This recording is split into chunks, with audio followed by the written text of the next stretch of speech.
Contestant number 7, Theresa Sam Houghton. Kettlebells are trying to kill me. Kettlebells are trying to kill me, Theresa Sam Houghton.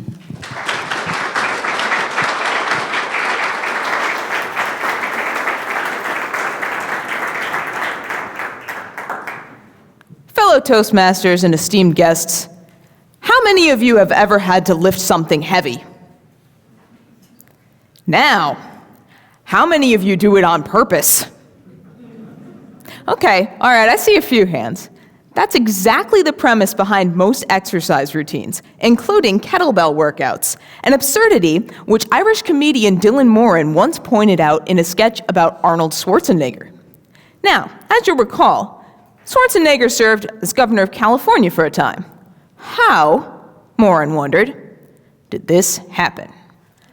I tell you, he goes on to explain in his signature accent, he got there by lifting things. Now, you and I, we don't like to lift heavy things. It's unpleasant. But Arnold Schwarzenegger went over to the heavy thing, and he picked it up and put it back down again, without moving it anywhere. And he did this hundreds of times. And he said to the people who had paused to observe this aberrant behavior, "Look how good I am at lifting the heavy thing in my underpants." Now, you don't have to wear just your underpants to do a kettlebell workout, but you will have to lift a heavy thing. As you can see, kettlebells weigh approximately a bazillion pounds and are usually made out of something ridiculous like cast iron.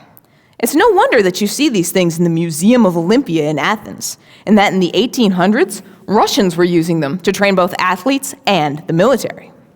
Now, obviously, people wouldn't still be swinging these things around if there weren't some benefits. Most kettlebell workouts fall into the category of HIIT, high-intensity interval training. You may have heard of it. It combines short, intense bursts of exercise with slower recovery periods, where you basically try not to die.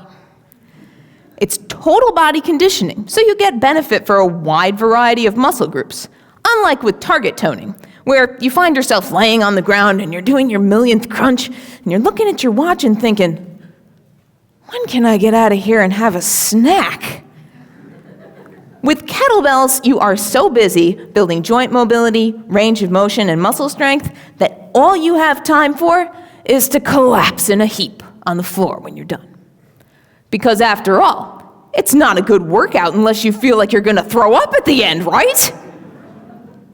If you can still move after this, you can take advantage of some of the functional aspects of kettlebell training. Believe it or not, working out with a kettlebell actually prepares you for things that you do in everyday life. You work what are called stabilizer muscles. These are the muscles that you use to squat, lift, swing around lumps of cast iron, and other things you need to accomplish daily tasks. They're also extremely important for coordination, because if you don't have that during a kettlebell workout, you can end up with a really interestingly shaped hole in your bedroom wall. That's a unique design element, but not exactly what you're going for.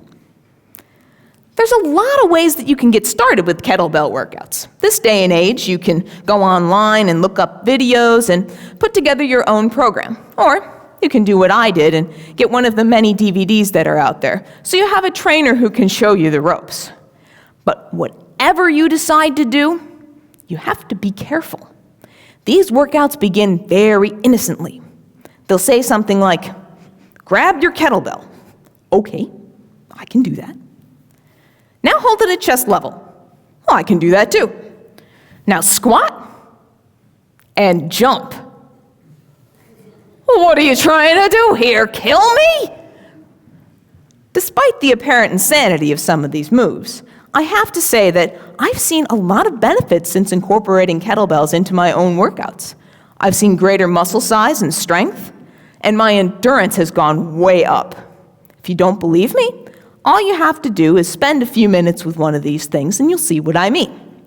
Try a few of the standard kettlebell moves like a swing, or a snatch, or even a windmill. And I guarantee you that your muscles will start asking you questions about your sanity.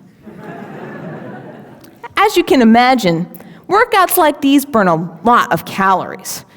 As a matter of fact, the American Council on Exercise did a study showing that going all out with a snatch can burn 20 calories a minute. That's 1,200 calories an hour. It makes those really attractive forearm bruises you get doing this totally worth it. Now, if this all seems a little too insane to you, you could always get strong the way that my friend's great-grandfather did when he was younger. You see, he worked in a blacksmith shop and wanted to be able to do his job to the best of his ability. So he figured if he went out and he grabbed a 5-pound potato sack in each hand and held his arms out like this as long as he could, and kept doing it, he'd get stronger. Lo and behold, he progressed 10 pounds, 25, 50, until he could hold a 100-pound potato sack in each hand, arms out, for a whole minute. Now, if you want to get strong like him, you could always do what he did next, which was to start putting potatoes in the sacks. Or you could work out with a kettlebell. Madam Contest Master.